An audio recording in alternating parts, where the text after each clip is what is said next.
Hey, what's going on, everyone? Welcome to another episode of the Black Financial Podcast. I am your host, Lawrence Watkins. I am the President and Chief Operating Officer of the Black Business School. And today we have two very special guests. We're here with Ivana and Zoe Oli. Or Zoe, excuse me, is the CEO, and Ivana is the mom in chief of Beautiful Curly Me. It is a lifestyle brand that raises the self-esteem of young Black girls through dolls and accessories that reflect their natural beauty. You can find out more about their business at beautifulcurlyme.com. That is beautifulcurlyme.com. So, Zoe and Ivana, how are you all doing today? We are doing fantastic. How you doing, Lawrence? I am doing excellent. I am doing excellent. It's good to see you all, and yeah, I'm looking forward to learning more about your business. So, can you all explain to me what exactly is Beautiful Curly Me, and how did you get this start? I guess running this business, Zoe, and you as mom in chief, Ivana. Yeah, so you want to go or you want me to start? I'll both start. All right, go ahead. You start and I'll fill in. Well, Beautiful Curly Me, like you said, is really a lifestyle brand that reflects young girls' natural beauty. And we do that through dolls, and we also do that through other types of accessories. Right. And so, really, our genesis was Zoe having some self esteem challenges when she was about 6 years old in the first grade. So, you want to talk a little bit about that? So, I was really having trouble with appreciating myself. Like, I did not like my hair, I did not like myself, and I wished my hair was straight like my classmates. And so she literally came home one day from school, Lawrence, and she says, Mommy, why is my hair not straight? Why doesn't it fall all the way down my back? And I know a lot of moms listening, Black moms listening, can completely relate to this, especially when your child is in a predominantly white school. And so, of course, as a mom, I immediately, I rushed to start telling her, Mom, you're beautiful, started, putting a lot of, encouraging words in her ear and positive affirmations and things like that. However, that words is just not enough, right? So words are very important, but I had to do a few other things, right? So one of the things I did was getting her a black doll. And so, I really saw that, she really started to gravitate towards playing with the doll and, seeing herself reflected in that doll really made a difference. And it's something I didn't even think about, honestly.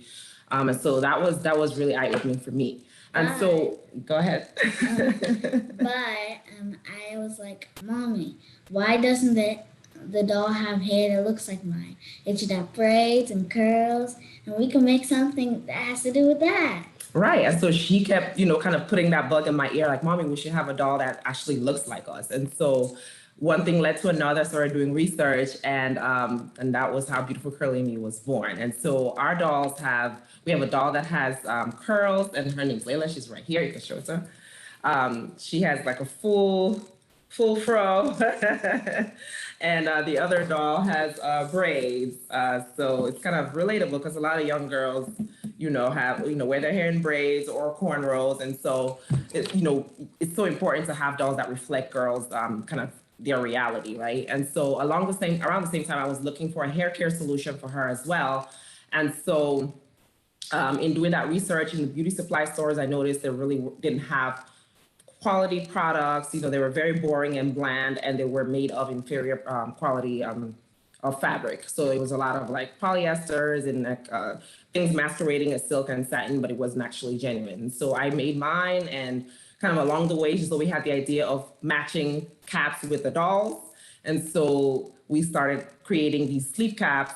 So a lot of people call them satin bonnets or satin sleep caps that have complementary little miniature ones for the dolls. And so it's a really effective way of encouraging young girls to care for their hair in a fun and engaging way. So by matching with their doll. Yeah, no, I love it. I love it, and I think I'm gonna start with Zoe in terms of questions for her, and then Yeah. I'll get to Ivana in terms of her experience in, I guess, this space as well. Zoe, it sounded like it was your idea to actually do the doll. Is that correct, or was it your mother's? It was mine. It was yours. Okay. Yeah. Talk about that in terms of maybe where you got that inspiration from. Can you talk about that a little bit?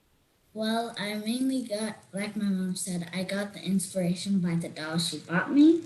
And so when she bought it, I was like, wait, mom, I like it and all, but it doesn't have curls, doesn't have braids. We can make dolls have curls and braids and cornrows. So that's really how the dolls got started. Yeah, so what you don't realize is a lot of dolls in the stores that are are black dolls actually have just silky straight hair. And so for her, the point of differentiation was, the fact that the doll was her skin tone, but didn't quite have the same hair. So she kind of was pushing for that. So through the creation of I guess this doll. Well, first let me ask you, how is it being an 8-year-old CEO and business owner for you, Zoe? Very good. Very good. What do you like most about it? I like before Corona, we used to go to different shows, and I really enjoyed that because I get to see my customers and talk to them, and it was really fun when the little girls would run up to the dolls and be like, "I love her. She looks just like me." So that's really, I think, the best part. And have your friends started to use the doll as well? Yes. Got you. So what did they tell you about, I guess, your doll in terms of what you've created? Well, they say they like it, and they like styling it, and they just say they love it. Mhm.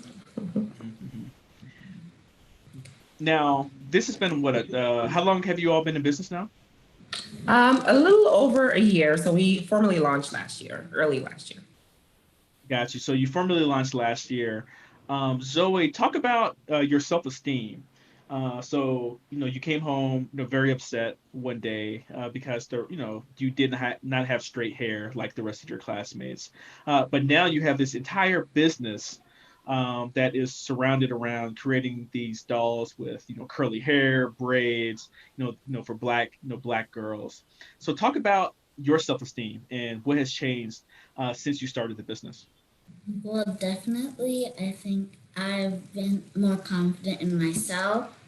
Like, I think now with the business, it really helped me. Yeah, Got you. because I love, like, after, when before we pack the orders, I like to play with the dolls in between packing. So I think it has really helped me. Yeah, and I would say from my perspective, and just even hearing from her teachers and all of that, I think just again like being in the space and when the more you do something, it's almost like repetition, right? So like how we talk about the power of positive affirmation, you say something enough times, like you really start to embody it and be it. And so I think her, doing this business day in day out, she's super involved in everything. So she's not just the face, she's packing orders like she just mentioned. She's working with me on creative, on copy for the site. She's so immersed in it. She picks out the fabric for the doll clothes as well as the sleeve caps. So she's very immersed in the business, and I think just because of the powerful message that she's sharing with other young girls, that love yourself, don't be afraid to be who you are. I think just doing that has really made her blossom. Like I've seen her, I think from that initial period where she had those challenges to now, it's just like night and day. Like she has grown so much. She's a leader. She talks to people with so much confidence in terms of giving them advice. And she actually just wrote a book. I won't steal her thunder. I'll let her tell you all about it. Well, But tell us about your book, Zoe. It's called Beautiful Curly Me, and it celebrates the beauty in our skin, and it's mainly for girls, and it has lots of different affirmations that are very relatable. So yeah. I love it. I love it. That's absolutely awesome. And we're going to talk about that in terms of, what you think about getting started at such a young age. But before I guess we do that, I asked you what's your favorite part of being a 8-year old entrepreneur. Tell me what's the most challenging thing that you face running this company at such a young age. Mm, I think the most challenging thing is when we run out of sleep caps and run out of products, and maybe when people have already ordered it. So it's very hard, and kind of I feel sad when they don't get their order on time because we have run out of stuff. Mm. And And yeah, also balancing school with business because I do go to school, so I have to maybe go to school, run back, pack some orders, do my homework. So it's very hard balancing school and business. Do your teachers come to you for any business tips? Sometimes, yeah. Sometimes, okay. Yeah, I was serious. Sure, they may want to get some business tips from the 8-year-old CEO over here. So that's Yeah, they're awesome. definitely So very impressed and very supportive of her. everyone, I'm here with Zoe and Ivana Oli. Zoe is the CEO, the 8-year-old CEO, and Ivana is the mom in chief of Beautiful Curly Me. That is a lifestyle brand that raises the self esteem of young Black girls through dolls and accessories that reflect their natural beauty. You can find out more about their company at beautifulcurlyme.com. That is beautifulcurlyme.com. So please show Zoe and Ivana some love by pressing the thumbs up button. Please make sure that you share this video with your friends and family who may be in the market for the dolls that they are selling. And then also, please make sure that you subscribe to the Black Financial channel if you'd like to receive more financial content like the content that we're producing today here with Zoe and Ivana. I want to transition a little bit in terms of your working relationship together. So, what does it look like being a mom and daughter team? Oh, it's a lot of fun. I mean, we're very close just naturally, and so we feed off of each other, right? And so we set out time, and we have times where we are not in business mode. We're in mommy daughter mode, and we try to keep the two separate. But when we're in business mode, we try to work hard together. We ideate, we set out times to ideate together, and it's always full of a lot of creative ideas. She's always coming up with something. So it's my job to sort of help prioritize and figure out, okay, maybe we can't launch that this year. We can launch that next year. And so, or, figure out what the appropriate timelines would be. But so she's like more of the creative kind of side of the house. I am creative as well, but she has a lot of really strong ideas. So she brings the ideas, and we do fabric shopping together. So she'll, we go, she picks out fabric, or if we're looking online, she's very involved in that process. We pack orders together. And then in terms of even site stuff, social media, we record videos and different kinds of content. And so like she does like a story time every week, every Thursday. She does story time, for example, on our Facebook and Instagram. So so she's super involved in terms of, so story time is where she reads a book, and then she kind of shares confidence tips and things like that. And then she'll talk about some of the products. And so I feel like we work really well together. Maybe I'm biased saying that. Do you think we work well together? It's fun. Yeah, so I think we make a really good team, and she's very smart. I'm very proud of her. Yeah, no, I mean, I think that's awesome. So, from I guess an emotional standpoint, talk about that a little bit more, Ivana, in terms of working with your daughter and the skills that you want to build in her. So, like from emotionally, what does it feel like building these skills in your daughter at such a young age in terms of self-esteem and confidence, but then also business skills as well? Absolutely. So for me, it's something I didn't plan to do in terms of starting a business with my daughter. It wasn't like in the cards, but I'm so grateful to be on this journey with her. I think this is the best thing really I could do for her, or we could do for her as a family, because, and I tell her all the time, we're setting her up for success in terms of a solid foundation. So I worked in corporate America for eons of years, right? And honestly, there's nothing like entrepreneurship, right? And so seeing, I didn't know, I'm not one to push my child into anything, here or there. Like I want them to obviously do what they love and do what they feel. I think I don't know about you, Lawrence, but my parents sort of were steering me in one direction, and I'm like, I don't think I want to do the same thing with my kids. So for her, I mean, I think just having that, she just has that instant like sort of spark and knack for entrepreneurship, and so I wanted to just nurture it in her. So I've always been entrepreneurial by nature. Even though I worked in corporate, I always sort of was doing consulting, or I started several like small micro businesses. And so once I saw that spark in her, I said, okay, I have to nurture it. And she had this idea of, mommy, she kept bugging me about this. Like, can we do this? Can we do this? Can we do that?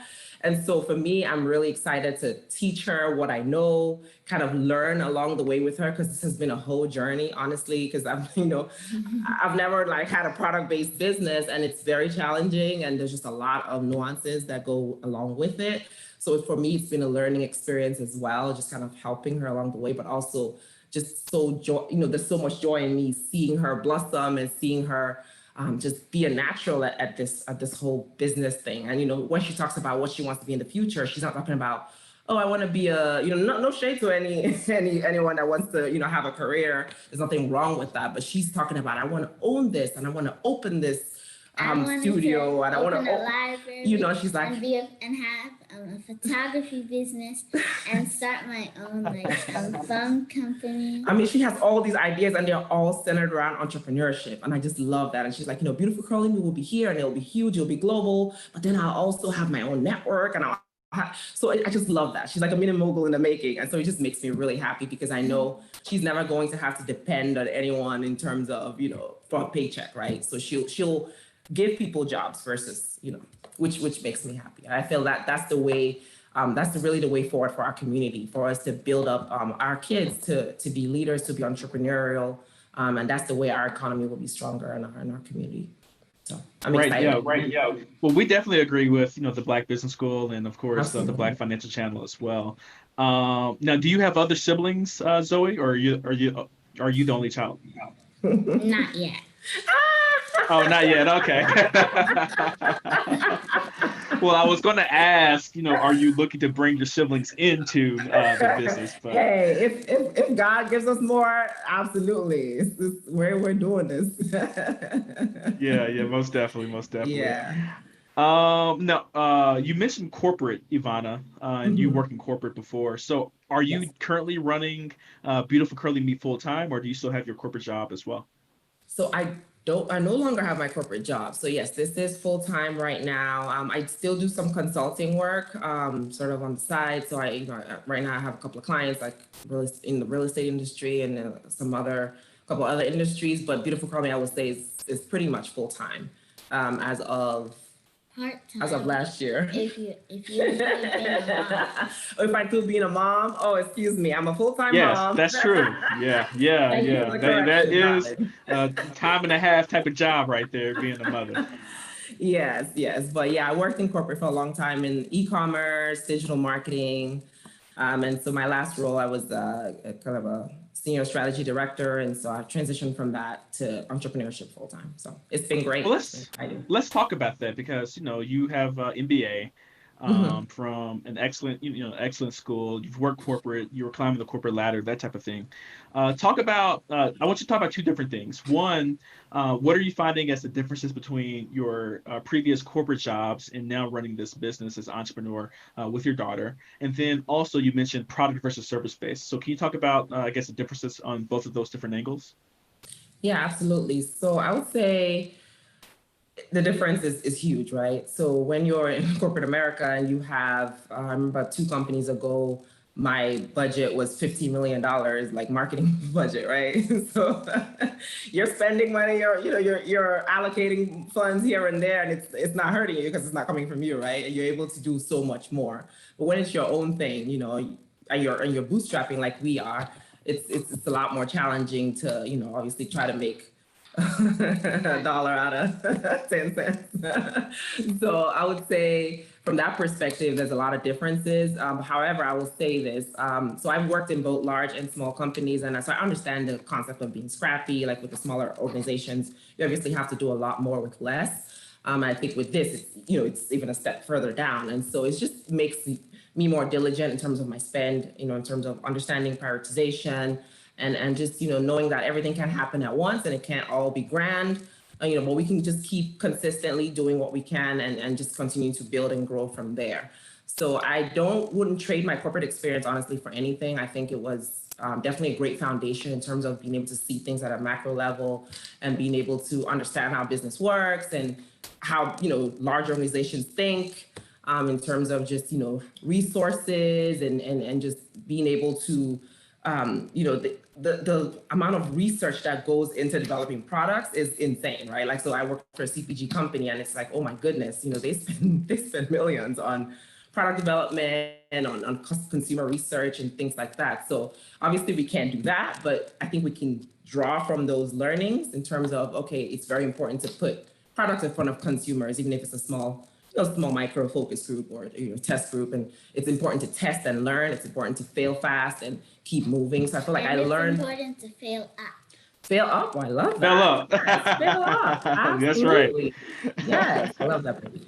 So yeah, so I would say I definitely learned a lot from corporate, but I would say I'm having to learn, relearn certain things, being a small business owner because just it's just a different playing field. But Well, um, that's interesting. This leads to my question in regards to the product development piece. mhm. So I like Netflix shows like The Toys That Made Us, Yeah, and Mattel. Of course, the big toy conglomerate comes up over and over again. I'm reading a yeah, book right now called The Console Wars, talking about the Sega Genesis versus Super Nintendo from the early 1990s, and you mm, just see all of this money being thrown around on like these consumer types of goods, consumer right, electronics, of course, with Sega versus Nintendo, but right, then the product development of like the toys that made us in terms of first creating Teenage Mutant Ninja Turtles and then going back and actually creating the comic book and the show around it, that type of thing as well. exactly. So I want to talk about we can come back to the product versus service piece, but I think this question is more Oh interesting yeah, for sorry, I for missed the that. no no There's a no huge no for yeah, I'm the one who cut it off. I'm the one who cut off that question. Yeah, I'll just let the audience know. I might come back to that later, but I found this question more interesting in terms of actually making uh, the manufacturing of the product, because a lot of yeah. entrepreneurs may maybe have an idea, but they Mhm. don't actually know how to go about getting it manufactured, that type of thing as well. Right. So can you talk about that, from your perspective in terms of what you had to Yeah. learn, and what you, I guess, uncovered with your process? Yeah, I would say it's been a lot of trial and error. So a lot of kind of testing and doing a lot of research. And so again, I didn't really have a playbook or anyone really to guide me. So it was just me kind of out there doing a lot of research online, ordering a bunch of samples, looking for freelancers. Obviously when you're a small business, you're having to rely on, freelance help versus obviously having employees. And so kind of vetting different freelancers online to help us with drawings and things like that. And then just working with, trying out a few different manufacturers till we found one. So I would say it was just a lengthy process in terms of just with a lot of trial and error till we get it right. And we're still always iterating because we're learning as we go that a lot of times it's not good to put all your eggs in one basket because suppliers will disappoint you from time to time. So it's good to sort of always have a pipeline of vendors or multiple vendors that you can work with on the same product. So I would say it's been a very interesting learning experience. Maybe I'll learn enough that I can share and teach other people one day. But yeah, it's just really been me kind of doing a lot of trial and error. I would say the power of the network is very important. So I went to Emory, and Emory has a really strong alumni network, especially in Atlanta. So I've been able to kind of tap into that, not necessarily for doll development, but just for other things with the business in terms of just if it's getting an introduction or if it's someone kind of giving me recommendations for someone that they worked with in the past and things like that. So it's been very helpful. So, if you're allowed to share, if not, you can say I prefer not to answer. But how many dolls are you all moving per month? And then also, I want to know like what's the let's get back to like the bigger vision in terms of what do you all see this you're growing into? Right. So, sales wise, I would say it fluctuates, right? Because obviously, doll season is very heavy holiday, right? It's a very holiday driven product. So during the year, we're not moving as many dolls as much as we're moving a lot of the other products, right? So we have hair care accessories, you have the science lip caps, which are things that consumers use every single day. So we're selling a lot more of those. But people will buy dolls for like special occasions and things like that. Birthdays. Yeah, so birthdays. So we're still small. We're still growing. So we're probably in about over 1,000 homes in the U.S. and some overseas. And so the plan is to really double down on that this year. But yeah, we have the hair care accessories. We also have like satin pillowcases. We have just a few like hair accessories. So we have other like smaller ancillary products. So I would say the dolls kind of comprise about half of the portfolio, and then the other half is these other hair care accessories and so on. Got you. Yeah, I love the names. I see Zuri on here. I saw another name. What are the names of the dolls? The dolls again? Yeah, Zuri Anika Amada. is Amara, well, we kind of Amara, have Amara. retired her, and then there's Anika and Layla, and they kind Anika, of comprise Layla, and yes, and they all Zara. mean No, beautiful. The names all mean beautiful, and that's sort of Zuri like means beautiful. Anika means beautiful. Layla means beautiful. yes. Amara means beautiful. oh wow. Okay, Yeah, okay. So there yeah, was a that's method the to whole the idea naming behind it. madness. Yeah, sorry, it's a little fun. Okay, Yeah. okay. Then what are the next steps then in terms of the business though? So I mean, where do you like 10 years from now, 5 years from now, where do you see you all being? Ooh. Around the world. Did you hear? I did around the She said world. I around love the it. world. Yes. Yeah. So we So a definitely global want to empire. global empire. So the dolls are sort of the starting point because obviously we're reaching girls at different points in their lives, right? So the dolls, I would say, is something where the younger generation, we're really kind of hitting them there. We're expanding into books, and so we're really going to kind of give each doll like a story and kind of give each doll is almost like a character and kind of form a lot more around each doll and give them personalities and make them more of a lifestyle kind of play. And then we want to also amplify the hair care side of the business as well, because I think the two go really well hand in hand in terms of teaching girls to care for their hair, giving them the tools and accessories and the products to care for their hair so they can love their hair even more. And so it sort of goes hand in hand with that. So we're working on some kind of extensions and things like that, but I think the goal is to be this to be really part of every young girl's life here and abroad.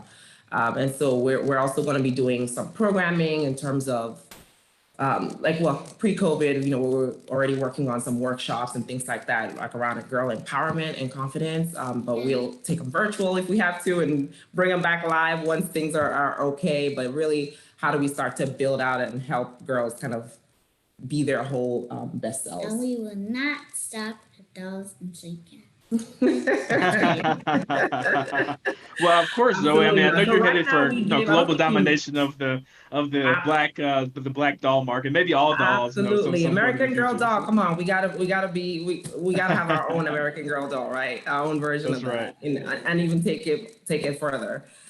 We actually, I don't think we mentioned this. So we don't right now. We donate 10% of our proceeds to girl empowerment organizations, and so down the line we'll likely like start our own foundation. But for now, it's part of our DNA to sort of give back and really put our money where our mouth is. And so we'll donate 10% of our profits each month to different organizations. Got you. All right, everyone. We've been here with Zoe and Ivana Oli. They are the CEO and mom in chief of Beautiful Curly Me. It is a lifestyle brand that raises the self esteem of young black girls through dolls and accessories that reflect their natural beauty. You can find out more about their company at beautifulcurlyme.com. That's beautifulcurlyme.com. And we're talking all about Zoe's story as an 8-year-old entrepreneur and CEO, and Ivana's story as the mom of this equation as well. If you all like this video and like the content that Zoe and Ivana have been sharing today, please go ahead and press the thumbs up button. Please also make sure that you share and subscribe to the Black Financial Channel if you'd like to receive more financial content like the content that we're producing here today with Zoe and Ivana. All right. So in this last segment, if you all can share with our audience, your like, how can people best get in touch with you? Where can they find you on social media, websites, all those different types of things? Well, we are on Instagram, Facebook, and Twitter at Beautiful Curly Me. And you can get us at our website, like you said. And, well, What's the website? the website is beautifulcurlyme.com. So beautifulcurlyme.com and at beautifulcurlyme on social media. Okay, perfect. The last question is we have our favorite five. So these are five rapid fire questions. Feel free to answer either Zoe or Ivana. Yeah, just five rapid fire questions and just want to know what you think about these different things. All right, you ready to go? All right. I don't know what to expect, but okay. Number one, what is your favorite business book of all time? Oh gosh. Business book. YouTube. No. I'm just gonna go with Fix It Next because that's what I'm reading right now. by Okay. Mike Yeah. So Chloe. yeah, Mike Michalowicz. So Fix It Next by Yes. Mike Michalowicz. All right. Number two. Are there any CEOs or other companies that you are, I guess, following right now in hopes to emulate a piece of their business in terms of what you're doing with your business? Oh, so Zoe, you want to go with that one? Which CEO do you love? There's someone you love so much. You talk about her all the time. Come on. Okay. Okay. Oprah Winfrey. Definitely. Oprah. She loves Oprah. Yeah. So, Oprah Winfrey. Okay, that's a great one. Next question is, who is your favorite historical figure from Black history? Ooh. Can I? Go ahead, answer. Um, I like Katherine Johnson and Martin Luther King Jr. Okay. Why do you like those two individuals? I like Katherine Johnson because she was a mathematician and I really, really, really love math. And I like Martin Luther King Jr. Because he helped the freedom of Black people. All right. All right. So hidden. Yeah. What's the name of the movie Hidden? I don't want to mess it up. So Hidden people mess it figures. up. Yeah, Hidden Hidden Figures. figures. That's what I thought it was. Yes. But people call it Hidden Colors and Hidden something else. And I was like, I don't want to be that person today. Yeah, hidden figures. That was good. All right. The next question is, I guess both of you. How many hours of sleep do you all get at night? Ooh, you sleep more than me. How many hours of sleep do you get? Well, let me think. Really, so? While she's counting her hours, I get about 6 hours. So you get about 6 hours. So Yeah. Zoe, I'm going to imagine you get probably between 8 and 10. Is that right? Yeah. Yeah, I get 10 10. hours. You get 10 hours of 10 sleep. Okay. and change. Yeah. Mommy needs a little bit more sleep. I probably need to add on an hour. An How many hour of hours of sleep. sleep do you get, Lawrence?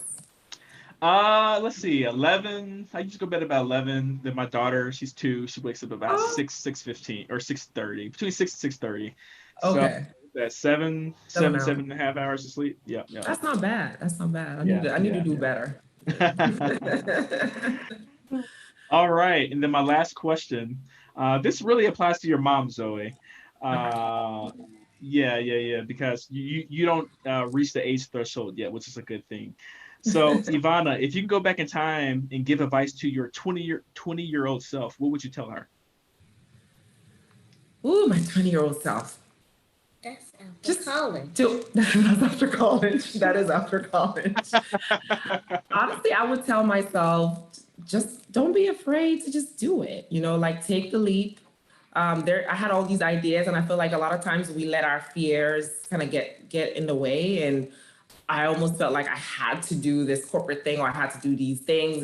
I was almost like living my life like you do this, and then you do this, and then you do that. So I would just tell myself to, Go go get for it. it. Just go do it. Go try. Don't be afraid. Even if you fail, so what? Like, don't be so afraid to take a leap. Like I'm doing things now that I probably should have done like back then. Mhm. So that's definitely what I would tell myself. Wonderful. Yeah. Zoe and Ivana, thank you so much for being our guest today on the Black Financial Podcast. So Well, everyone, please make sure you check out beautifulcurlyme.com and check out some of the dolls and purchase one for your daughter or your granddaughter, your niece as well, because they're really helping the confidence of young Black girls, and I think that's an amazing Absolutely. thing. So Absolutely. before Thank you so much, Lawrence. yeah, yeah, thank no you. worries. And before you get out of here, please make sure you press the thumbs up button. Please make sure you share and subscribe to the Black Financial Channel. So on behalf of Zoe and Ivana Oli, my name is Lawrence Watkins. You all take care, be blessed, and have a wonderful day. All right, bye bye.